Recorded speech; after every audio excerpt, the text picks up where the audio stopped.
Hello, it's early Sunday morning. It's 7:24. I've got to get ready for church. But thank you to the amazing Poppy Seeds who alerted me to the fact that the Novak Djokovic submissions were available online. I let my fingers do the walking and I found them. So I thought I was going to sit down and read them. And I thought, why don't we read them together? And I realized that many of you will be watching this on the replay crew. And yes, I don't really look like... Yes, I'm not ready for church yet. I have to get ready for church yet. But anyway, I thought rather than me read them and then read them again, let's read them together and have a look at the Novak Djokovic court submissions. Now, from all reports, Tennis Australia and the federal government are up in their armpits in the poo. But let's have a look. So this is the application that was submitted from Novak. So it is in the Federal Circuit and Family Court of Australia. So one of the things that Mr. Porter did, but when he was Attorney General, was he combined the Federal Court and the Family Court. Okay, so it was filed on behalf of Novak Djokovic, Minister for Home Affairs, and there's the law firm. So, pursuant to federal, the applicant have the leave to file an amended originating application substantially in the form of NB1 to the affidavit sworn the 7th of January 2022 and anything else that the court seems fit. So the lawyers filed this, so that is it. So let's have a look at the application. So this is a Migration Act. As I said, this is Poppy Seeds' expertise. So she explained in the comment after my last video about how, about the thing that I questioned. So have a look under and read her comments. I've just had a mental blank. I obviously haven't had enough coffee this morning. But this is an application. So the applicant applies for a remedy to be granted in exercise of the court's jurisdiction under Section 476 of the Migration Act of 1958 in respect of migration decisions specified on page 2. The application is listed for hearing. So that was for the court time. So the hearing should be expedited because of subclass 408 visa that was cancelled was granted in order to allow the applicant to compete in the Australian Open 2022, which starts on January 17, 2022. The applicant contends that the purported decision made by a delegate to the respondent on the 6th of January 2022 under Section 1161EI of the Migration Act to cancel his visa is invalid. The applicant respectfully requests that the application be heard urgently, such that if the application is successful, the applicant may be able to compete at the Australian Open. So, decision made by Minister or another person under the Migration Act. And they've put the person's name as to what it is. Do they need an extension of time? An order that the decision of the Tribunal Immigration Assessment Authority or Minister be quashed. An injunction or alternative, a writ of prohibition, restraining the minister by himself or by his department, officers, delegates or agents from making a future decision or taking other action, the subject of the proceedings. Now, here's the grounds for the application. So on or about the 5th of January 2022, the applicant arrived at Melbourne Tullamarine Airport. At that time, the applicant held a subclass GG 408 temporary activity visa.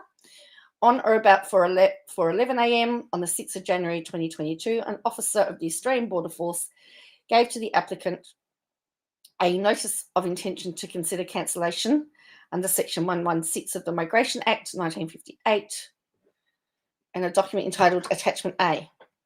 At or about 7:42 a.m. on the 6th of January 2022, a delegate of the respondent purported to cancel the applicant's visa pursuant to Section 116 of the Migration Act 1958. So the first ground, illogically, irrationally in regard to the Atagi principles. The attachment contained relevantly the following, and they've added the emphasis. During an interview with Australian Border Force officer, you have stated you are not vaccinated against COVID-19. You have provided a copy of a medical exemption issued by Tennis Australia. This medical exemption was issued on the grounds that you had recently recovered from COVID-19.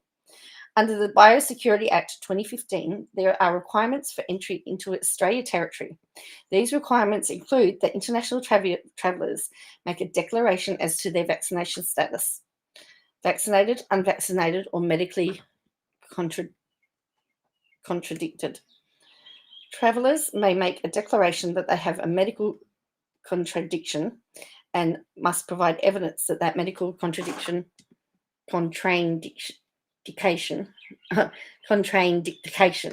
provided by their medical practitioner. Previous infection with COVID-19 is not considered a medical contraindication for COVID-19 vaccination in Australia. On or about the 26th of November 2021, the Australian Technical Advisory Group on Immunisation promulgated a document entitled ATAGI Expanded Guidance on Acute Major Medical Conditions that warrant a temporary medical exemption relevant for COVID-19 vaccines. The ATAGI exemption guidance addressed when temporary exemptions from vaccination for COVID-19 may be granted on the basis of acute major medical conditions. The ATAGI exemption guidance provided relevantly that valid reasons for temporary exemption include, for all COVID vaccines, PCR confirmed SARS-CoV-2 infection where vaccination can be deferred until 6 months after the infection. On or about the 14th of December 2021, ATAGI promulgated a document titled ATAGI Advice on the Definition of Fully Vaccinated. The ATAGI vaccination advice distinguished between a past SARS-CoV-2 infection at any time in the past, page 3, and past SARS-CoV-2 infection in the previous 6 months, page 4. In particular, the ATAGI vaccination advice provided in relation to recent infection, COVID vaccination in people who have had PCR-confirmed SARS-CoV-2 infection can be deferred for a maximum of 6 months after the acute illness as a temporary exemption to acute major medical illness. Accordingly, the applicant met the criteria for temporary exemption under the ATAGI exemption guidance and fell within the ATAGI vaccination advice in relation to recent infection. The decision was made purportedly in application to ATAGI principles. Statements made by or on behalf of the respondent prior to the decision indicate that decisions concerning entry into Australia are made based on application of rules, where inferentially such rules are to be understood as a reference guidance from ATAGI. See affidavit of Natalie Bannister dated the 6th of January 2022. The webpage, COVID, and they've put in the Minister of Home Affairs, the Home Affairs page, implies in relation to unvaccinated persons arriving in Australia that having a medical contraindication recorded in the Australian Immunisation Register constitutes proof that you cannot be vaccinated for medical reasons when coming to Australia.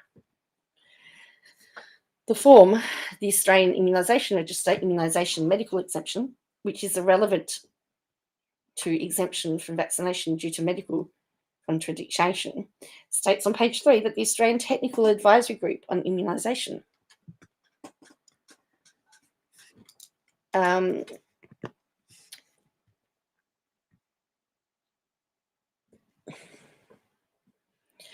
has expanded guidance on acute medical conditions that warrant a temporary medical contraindication relevant to COVID-19 vaccines. This information is available from the Department of Health website. Again, they've put that there. And the ATAGI exemption guidance and the ATAGI vaccination advice are available on that link, despite the decisions that was made purportedly in the application of the ATAGI principles. In fact, a delegate misconstrued the ATAGI principles in that the delegate erroneously construed that the ATAGI principles as failing to provide for a valid temporary exemption from vaccination based on the SARS-CoV-2 infection. In fact, the premises set out above, the ATAGI principles did provide for such a temporary exemption from vaccination. In the premises, the decision was seriously, illogically, or irrationally, or legally unreasonable. Hello, Dee, how are you? Illogicality, irrationality as to extenuating circumstances. One of the matters considered by the delegate was whether there was extenuating circumstances beyond the visa holder's control that purportedly led to the grounds for cancellation existing. The delegate reasoning in the connection was as follows. The visa holder stated that Tennis Australia facilitated his medical exemption from COVID-19 vaccination requirement and completed the Australian Travel Declaration on his behalf. I consider that Tennis Australia would have facilitated his medical exemption and Australian Travel Declaration based on information the visa holder provided to them. As such, I don't consider these constitutes extenuating circumstances beyond the visa holder's control. Based on the above, I apply significant weight in favour of the visa cancellation for this favour. In the absence of the extenuating circumstances, could not logically or rationally constitute a factor in favour of cancellation.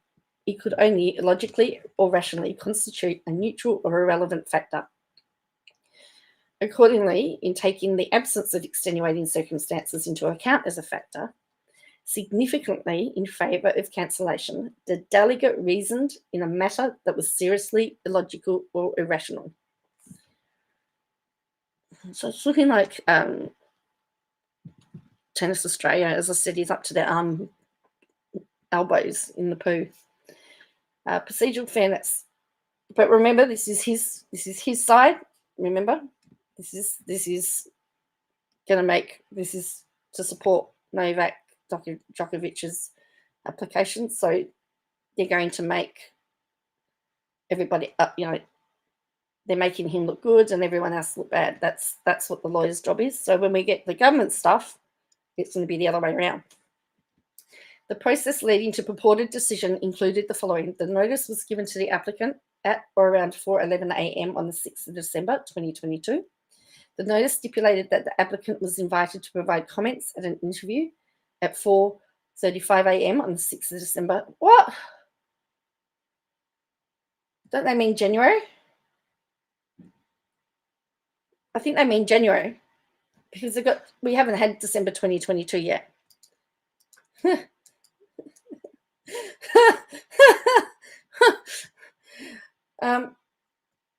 Yeah, this is supposed to be January. The notice stipulated that the applicant was invited to provide comments in the interview at 4:45 on the 6th of December 2022 is what it says. I'm sure it's supposed to be January.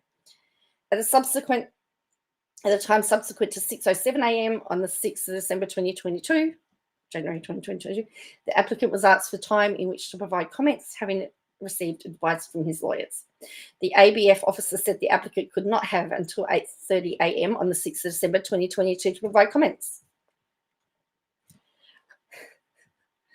On or about 7:30 a.m., an ABF officer said to the applicant, words to the effect that the applicant's lawyer would not be able to do anything to help him until a discussion was made either way. It would be best if he answered their questions about his medical conditions there and then. After further exchanges, the ABF officer left the room. As outlined, the decision was purportedly made at or about 7:42 a.m. The process outlined above involved practical injustice to the applicant in that had the process represented him, involving his making further comments at 8:30 a.m. being followed, he would have had the opportunity of making representations regarding the content of the Otago principles. In the event the applicant was denied that opportunity. In the circumstances, the decision was made in circumstances that involved a denial of procedural fairness to the applicant. So this is the rest of the stuff, and the lawyers signed that. So that is the application. So now we've got the submissions, and it's 35 pages long. So let's have a look. So as I said, from the reports that I'm reading, there's serious questions to be answered by Tennis Australia, and I guess we will hear from that. But Tennis Australia has come out and said that they did an exceptional job. Well, obviously they did, because look, they've got a big mess. But anyway. All right, so this is their outline of submissions. So this is their argument that they're taking on Monday. The applicant, Mr. Djokovic, arrived in Australia just before midnight on the 5th of January 2022 with a view to competing in the Australian Tennis Open commencing the 17th of January. Mr. Djokovic held a temporary activity subclass 408 visa, which was granted to him on the 18th of November 2021. Oh, look, we got footnotes. Affidavit of... So some of the stuff we haven't got. So I don't have that. I don't have that affidavit, but you know what? We just want to see what their arguments are. As the holder of the visa, Mr. Djokovic had positive permission to travel to, enter and remain in Australia, Section 29 of the Migration Act. The visa was subject to no condition having the effect that his right to enter and remain in Australia was qualified in any way to his vaccination status. And again, they've listed the what part of the Act.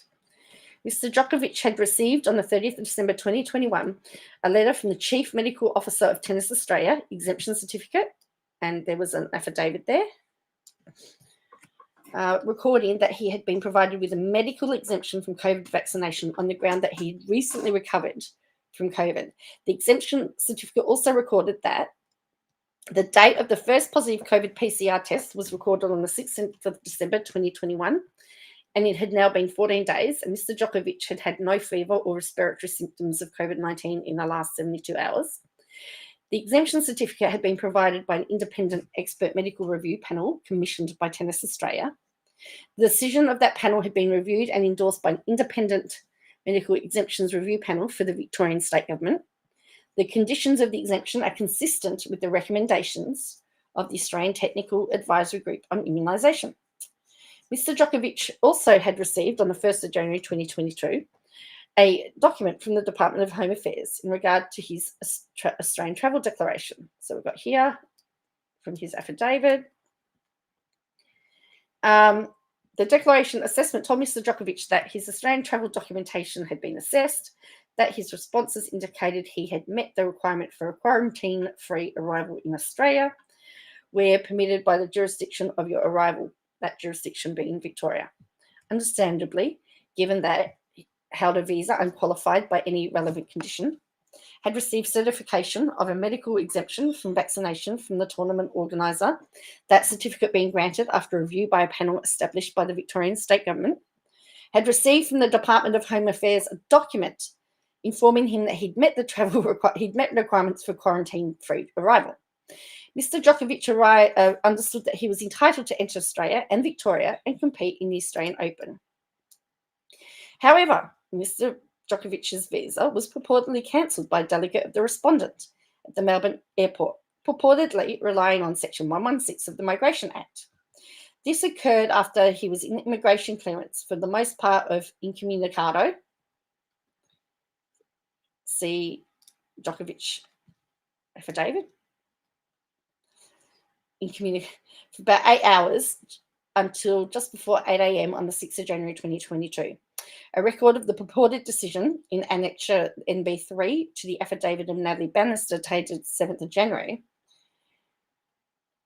The decision records that at about 4:11 a.m. on the 6th of January 2022, Mr. Djokovic was purportedly given a notice of intention to consider cancellation under Section 116 of the Migration Act. So there we go. And it's, look, time recorded is on page 39. We've got some great footnotes here, hey? At about 7:29 a.m., the delegate made the purported decision. Again, footnote. At or about 7:42 a.m. on the 6th of January 2022, Mr. Djokovic was notified of it.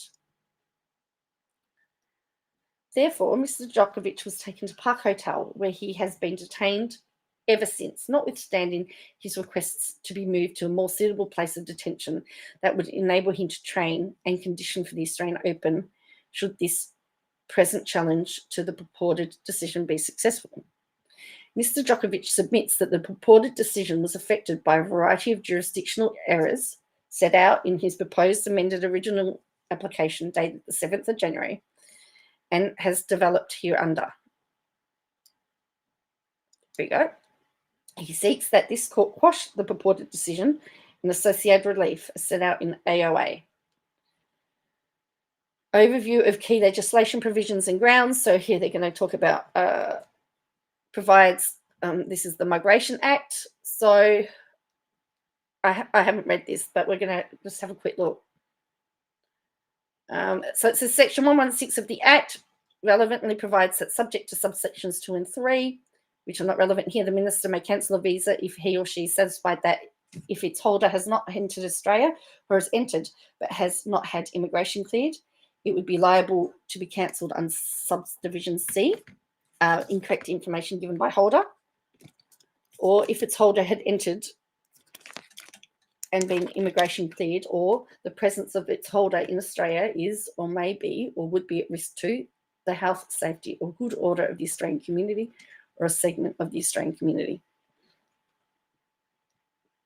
Part 2, Division 3, subsection E of the Act is entitled Procedure for Cancelling Visas under subsection D in or outside Australia. Section 118 provides that subdivision E is taken out to be an exhaustive statement of requirements with natural justice hearing rule in relation to matters it deals with. So again, we've got here footnote. This makes no sense to me. Remember, I'm not a lawyer. I'm going to be a law student this coming March. And this is migration, which is, an expertise. So section 119 provides that subject of subdivision F. If the minister is considering cancelling a visa, whether its holder is in or outside Australia, under 116, the minister must notify the holder that there appear to be grounds for cancelling it and give particulars of those grounds and the information, not being non-disclosable information, because of which the grounds appear to exist, and invite the holder to show within a specified time that those grounds do not exist or there is a reason why it should not be cancelled. So then this one talks about an interview. That specify whether a response to the invitation may be given in writing or an interview. This one talks about the minister may cancel a visa at any time after the notice about the cancellation has been given, and whichever one of them happens first, the holder responds. The holder tells the minister that the holder does not wish to respond, or the time for responding the notice has passed. So, accordingly, as is elaborated below, the minister only has discretionary power under subsection 1161EI of the Act to cancel if a valid notice has been issued under section 1191. Mr. Djokovic says this did not occur. The minister has lawfully formed the requisite state of satisfaction. Mr. Djokovic says that this did not occur. Further, the minister can only exercise a discretion under section 116 to cancel Mr. Djokovic's visa if he considers Mr. Djokovic's response to the notice that he issued under section 119, Mr. Djokovic says this did not occur, and otherwise if his consideration of the exercise of discretion is rational and reasonable. Mr. Djokovic says it was not. Finally, a decision by the minister to cancel Mr. Djokovic's visa can only lawfully be made at a time permitted by subsection 1241 and otherwise within a certain constraints of natural justice at general law. Mr. Djokovic says that it was not. And in accordance with procedural decisions, including as to the duration of the interview process and the timing of the making of decision, that are legally reasonable. Mr. Djokovic says it was not. Now we've got the Biosecurity Act. This is 35 pages long. For completeness, it is apt to refer to the aspects of the Biosecurity Act 2015. And so there was an amendment made, human coronavirus with pandemic potential determination. Section 44 of the Biosecurity Act is entitled Entry Requirements. Subsection 1 provides that the section applies for the purpose of preventing a listed human disease from entering or establishing itself or spreading in Australia Territory or a party of Australia Territory. Subsection 2 provides that the Health Minister may determine one or more requirements for individuals who are entering Australia Territory at a landing place or port in accordance with Division 2.3, Part 4 of Chapter 4. The only broadly relevant determination that has been made under Section 44.2 is the biosecurity determination. It is a short legislative instrument with only one operative provision, Section 5. Section 5 applied to Mr. Djokovic. See Section 5. Relevantly, Section 5 otherwise provides as follows. Ability to produce evidence of statement made before boarding. The individual may must be able to produce a relevant official evidence that before the individual boarded the aircraft, the individual made a written statement that included a declaration mentioned in subsection 3.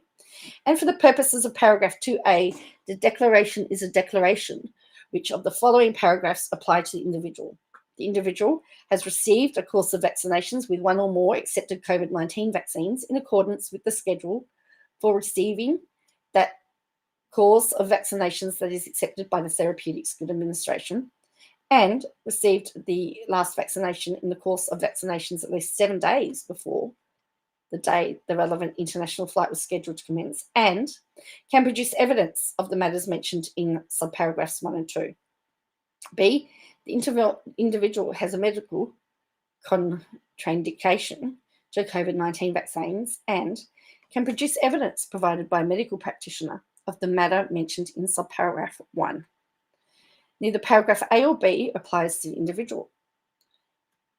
Has received the course of vaccinations with one or more accepted COVID-19 vaccinations in accordance with the schedule for receiving the course of vaccinations accepted by the Therapeutic Goods Administration, and received the last vaccination in the course of vaccinations at least 7 days before the day the relevant international was scheduled to commence, and can produce evidence of 1 and 2.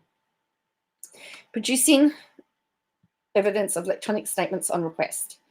The individual made a statement as mentioned in subparagraph 2 electronically. The individual must produce evidence that the individual made the statement if a relevant official asks the individual to do so.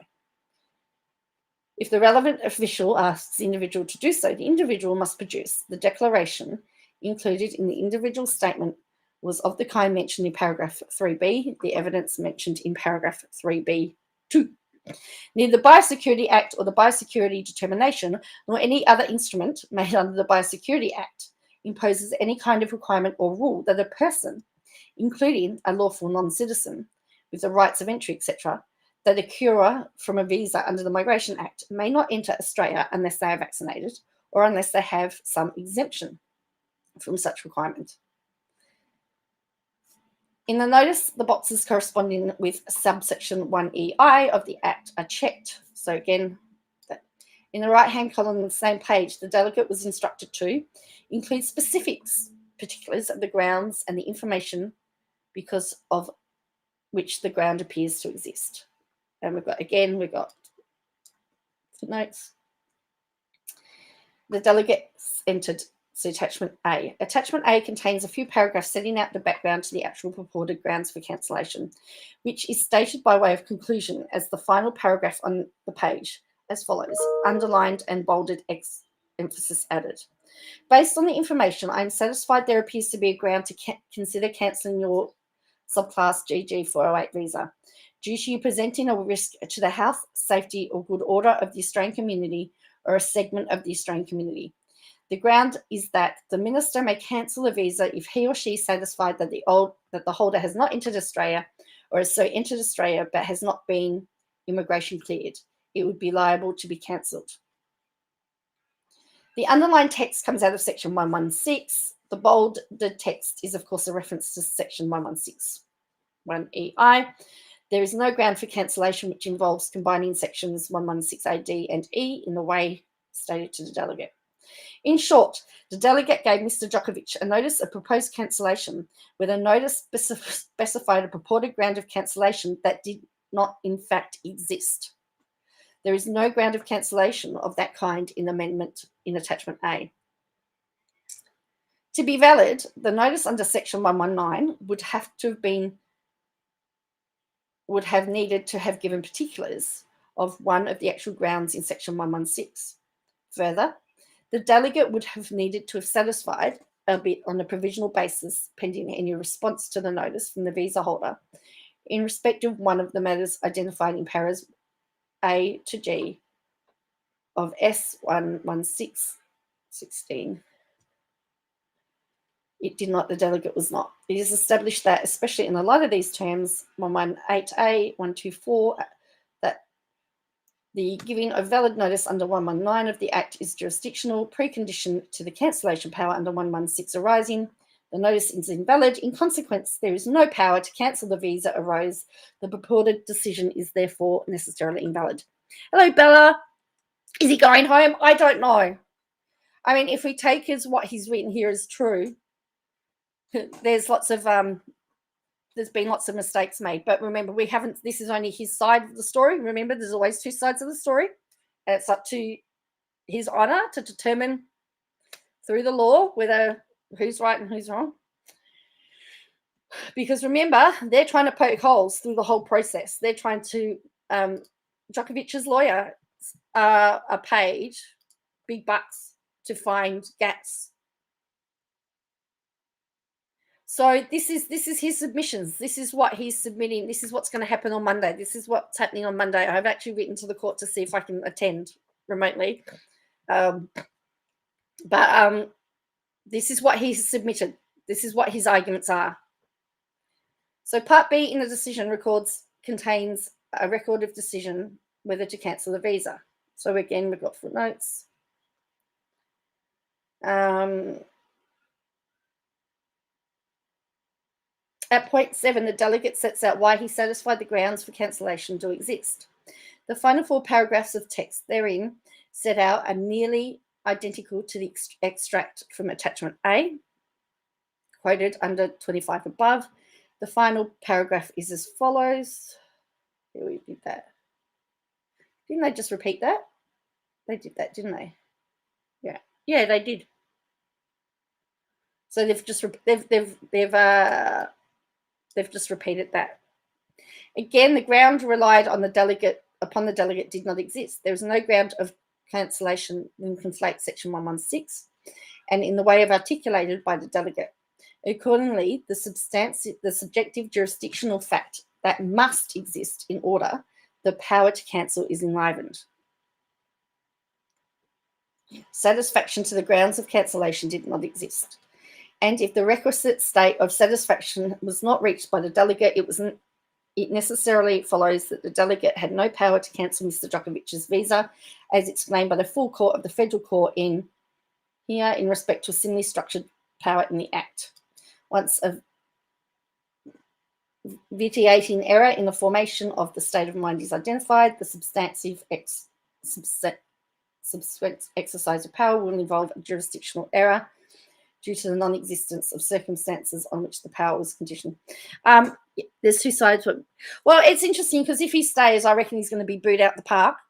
But there seems to be, from what I've read, from the reports, it looks like Tennis Australia's stuffed up big time. I don't know. I have a feeling that he's going to be allowed to play. But I could be wrong. I think what's really positive is that the judge knows nothing about tennis and has no care. So I think that's a good thing. And he's already stated that if it takes time, it takes time. He doesn't care. So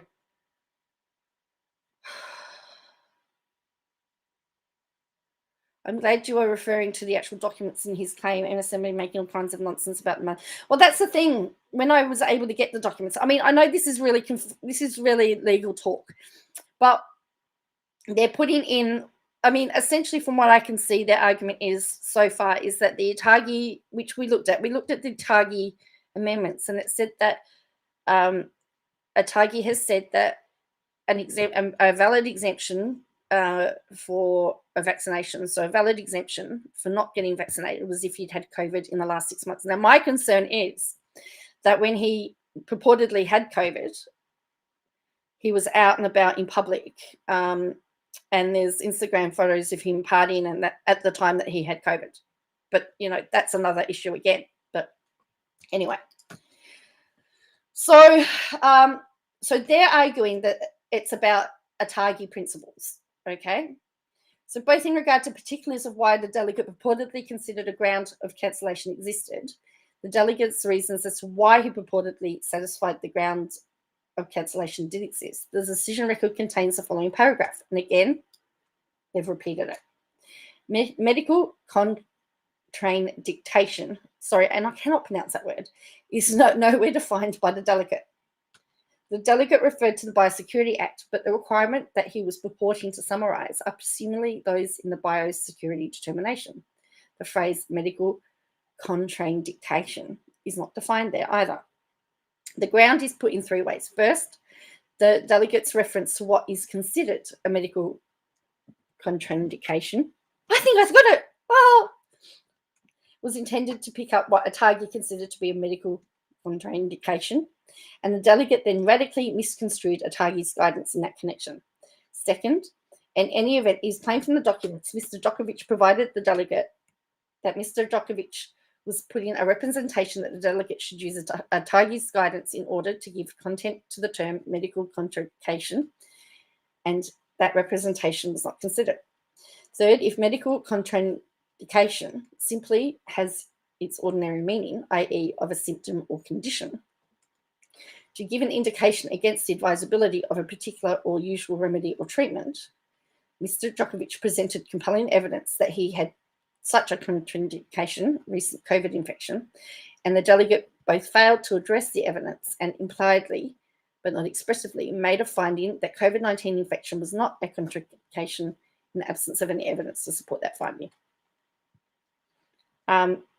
So the delegate was referring to Atagi guidance. So, as I said, Atagi, but now there has been letters released that show that that Greg Hunt had written to Tennis Australia to say that that exemption was not going to be considered. So, you know, it's essentially we've got a mess. As I said, we've got a huge mess. And someone's up to their eyeballs in poo, essentially. I've got an hour left, so I've got to get moving to this. I've got to leave in an hour. So the delegate's use of passive voice in the phrase is not considered. Considered by whom strongly suggests that the delegate is relying on information or guidance derived from another source of policy. That inference is further strengthened by the statement put out by the respondent on the 5th of January 2022. While Mr. Djokovic was in the air on his way to Australia, that statement refers on several occasions to Australia's strict border requirements that says unvaccinated persons are able to access the same travel arrangements as fully vaccinated travellers only if they provide acceptable proof that they cannot be vaccinated for medical reasons. As outlined above, there is no strict border requirement that a person be vaccinated in order to enter Australia. None of the Act, the regulations, the conditions of Mr. Djokovic's visa, the Biosecurity Act, or Biosecurity Determination contain any such requirement. Again, then the reference to strict border requirements suggests there is some other policy or principle being applied. Contextually, it becomes clear what policy or principle is being applied by tracking through the way in which a person submits an Australian travel declaration. This process of tracking involves a few steps. Now, it's interesting because previously in his submissions, he was saying that Tennis Australia took care of the visa and everything. So first, when a traveller completes the Australian travel declaration form, question 911 allows a person to answer yes to a proposition. I declare I cannot be vaccinated for medical reasons. The same prompt continues. Second, the web page is in evidence. Under the heading Proof You Cannot Be Vaccinated for Medical Reasons When Coming to Australia, there appears the following, emphasis added. If you're coming to Australia and have a medical contraindication recorded in the Australian Immunisation Register, you can show an Australian COVID-19 digital certificate to airline staff. You can otherwise show your immunisation history status. If you do not have your medical contraindication recorded in the IAR, you'll need to show airline staff a medical certificate that indicates that you're unable to be vaccinated with a COVID-19 because of a medical condition. Third, the form submitted to the AIR in order to have a medical contraindication recorded is also in evidence. On page 1, second paragraph provides that you can record a vaccine exemption due to a medical contraindication. Page 1, right-hand column stated vaccines exempt due to medical contraindications, and continues. The medical basis for vaccine exemption is based on the guidance of what is in the Australian Immunisation Handbook. Advice on what constitutes a valid medical exemption to vaccination is provided on page 3 of this form. One sees later in the same column that one can register a temporary vaccine exemption due to a non-permanent contraindication due to relevantly an acute major medical illness. Page 3 of the form provides guidance as to what constitutes a valid exemption. The Atagi So the target on immunisation has released an expanded guidance on acute major medical conditions that warrant a temporary medical contraindication relevant to COVID vaccines. This information is available on the Department of Health website. Fourth, on the Health website, the ATAGI expanded guidelines is also in evidence. The second link on the Health page is entitled ATAGI expanded guidance on temporary medical exemptions for COVID vaccines, and the first Bannister affidavit explains the document ATAGI guidance on acute major medical conditions that warrant a temporary medical condition relevant for COVID-19 vaccines. The ATAGI exemption guidance is peculiarly clear in identifying the acute conditions that warrant a temporary exemption. So then they're using the fact that he had an infection in the last 6 months. Summarising, the Australian Travel Declaration directs attention to the departmental website. The departmental website directs attention to the ATAGI. And the ATAGI exemption guide expressly confirms that if you've had COVID in the last 6 months, you don't need to get vaccinated. ATAGI advice on the definition of fully vaccinated also appears on the Health webpage. And vaccination advice is precluded in stating past SARS-CoV infection at any time in the past is not a contraindication to vaccination, but past SARS in the last 6 months is. So as long as in this context, it's plain that delegates' reference to what is or what not considered a medical contraindication is purportedly based on the ATAGI guidance. But the delegate's application of the ATAGI exemption guidance was radically wrong. It is possible, based on the content of the ATAGI vaccine advice, that the delegate, in stating that previous infection with COVID-19 is not considered a medical contraindication for COVID-19 vaccination in Australia, was referring to the effect of content to page 3, any past infection in the past, while overlooking page 4, infection in the last 6 months.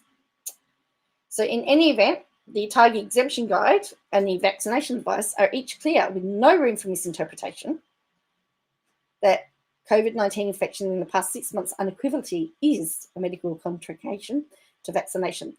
The delegate radically and fundamentally, in a way that no reasonable decision maker could have done, misapplied the advice to Mr. Djokovic's situation. That involves jurisdictional error, even if the delegate was not bound to consider ATAGI exemption advice or the ATAGI guide.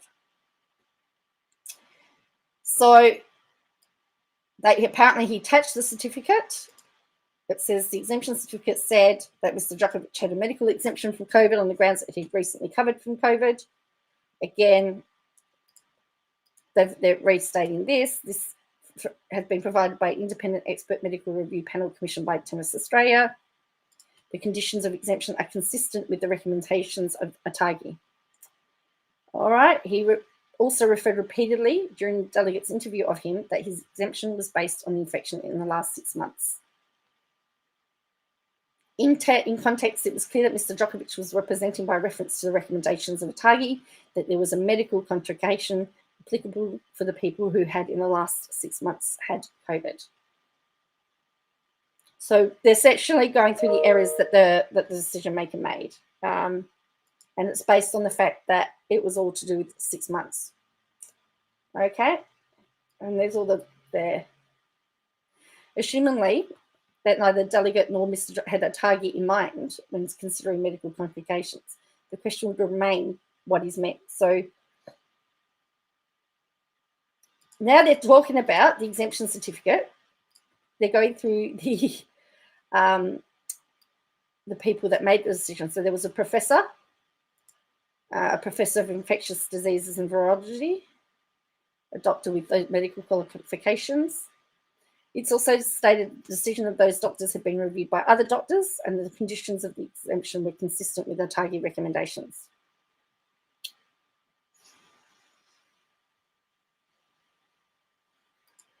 Apparently, when he was told that it was not considered to be a complication, Mr. Djokovic responded, "I'm sorry to interrupt, but that's not true."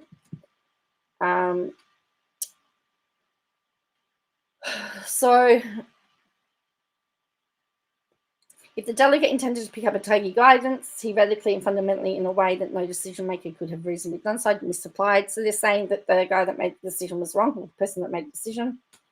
He failed to address Mr. Djokovic's clearly articulated submission that he should have regard to TAGI guidance. He failed to make obvious inquiry about the namely TAGI guidance was that COVID infection in the past 6 months.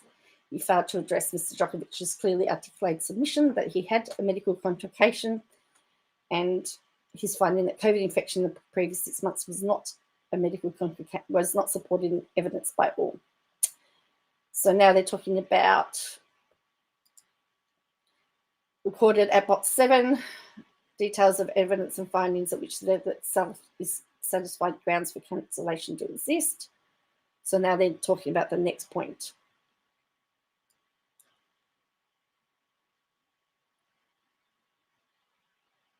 So they're saying that one of the grounds was a breach of directions. Mr.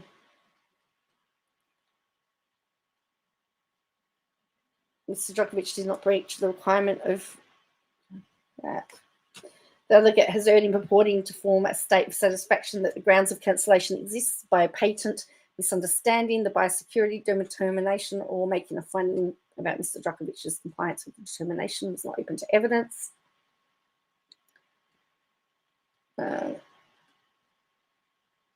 So they're saying that this medical contraindication is not defined by either the Security Act or is not found in any legislation, and that they've used the Macquarie Dictionary.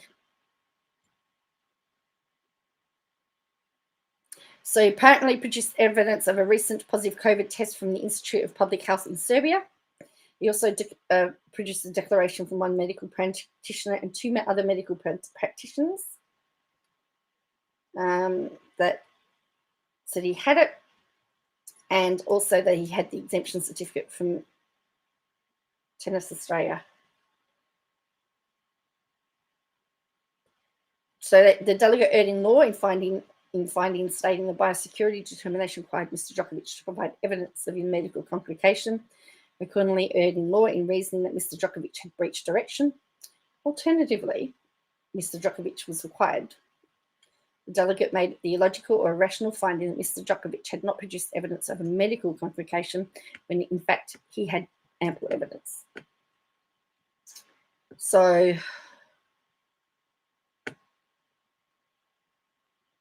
remember, their job is to poke holes through the government.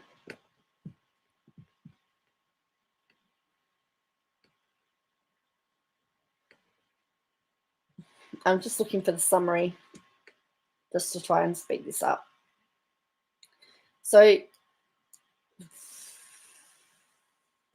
in 4 ways.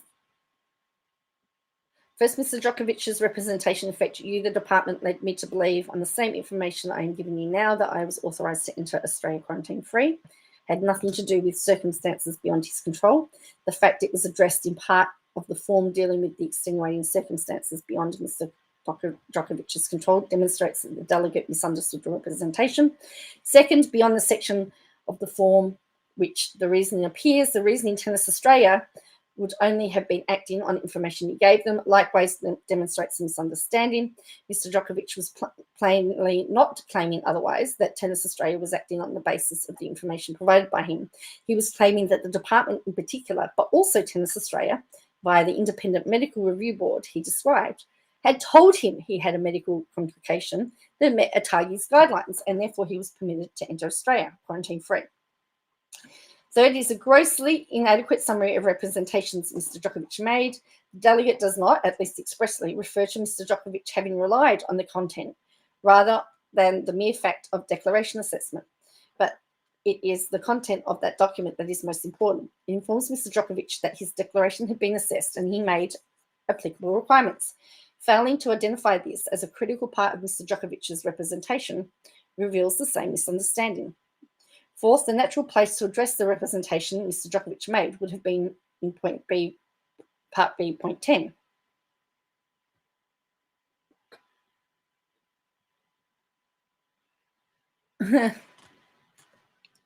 Otherwise, Yet representation in these circumstances, the court would be comfortably satisfied that the delegate failed to understand to consider the representation that Mr. Djokovic made as why his visa should not be cancelled.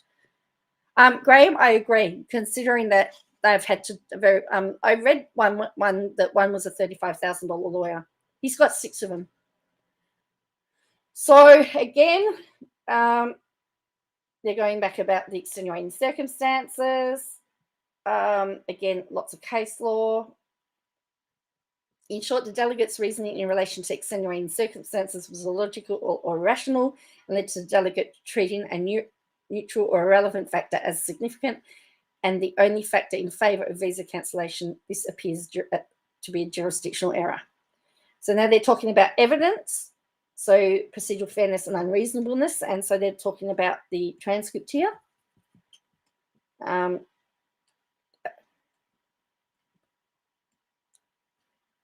Apparently he said that he wanted to rest and he wanted legal advice, and the supervisor said that Djokovic's legal representations wouldn't be able to make an appeal. So, as I'm saying, there's people are up to their up to their armpits in poo here. Over several pages of transcript, the supervisor pressured Mr. Djokovic to simply continue the interview immediately. Mr. Djokovic, having formed the view that they were going to cancel his visa, it's obvious, relented, feeling he had no choice. So the department isn't coming out smelling like roses. Tennis Australia's coming out not smelling roses. So now they're talking about procedural unfairness, and then so look, I might come back and we'll look at this in more detail. I'm just trying to look at, and I'm scrolling up very slowly, so if you want to pause it, you can actually read it.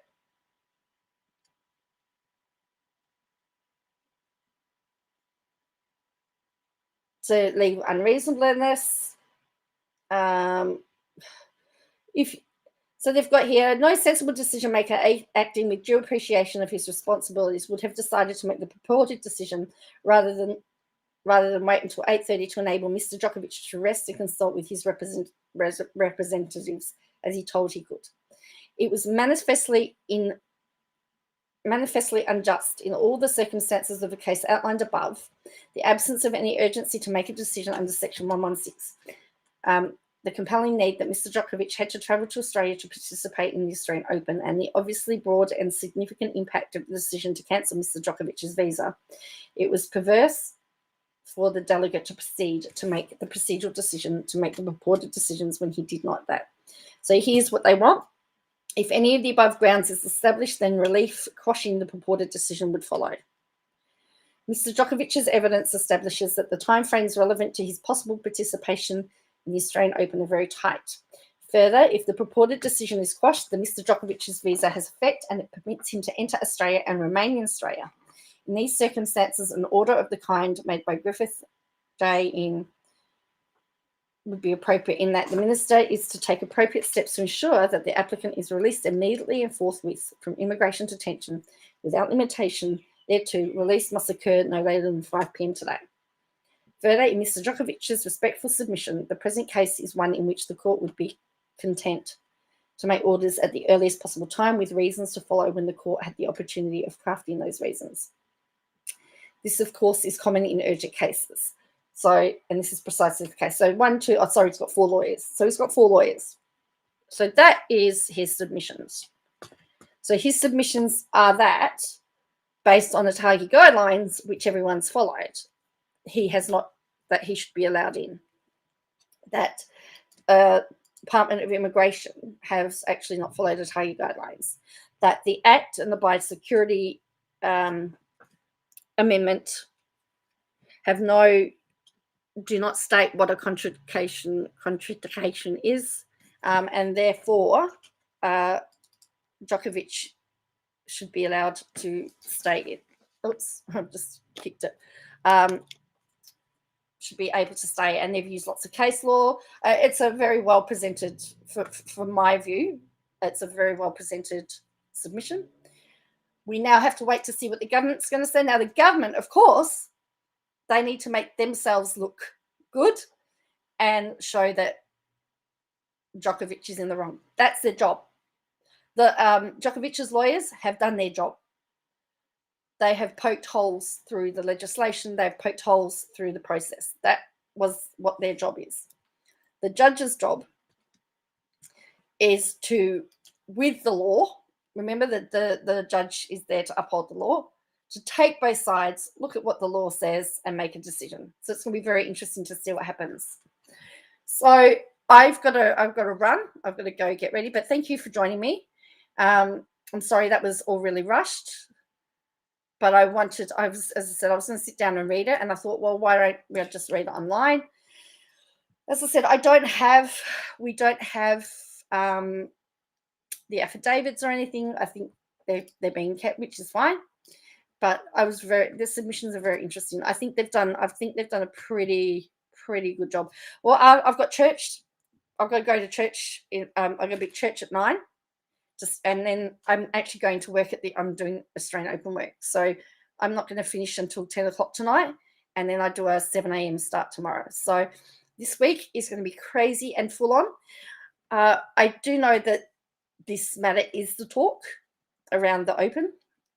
And there's some very interesting conversations going on. But I do know in the court of public opinion, the majority, and I know the majority of Victorians really are not very happy that somebody not vaccinated is allowed in the state, particularly with everything that we have done. And to be honest with you, with the case numbers as they are, do you really want to be unvaccinated in this state? Anyway, that's just because, yeah, the case numbers are exploding. So, but that's just my opinion. All right.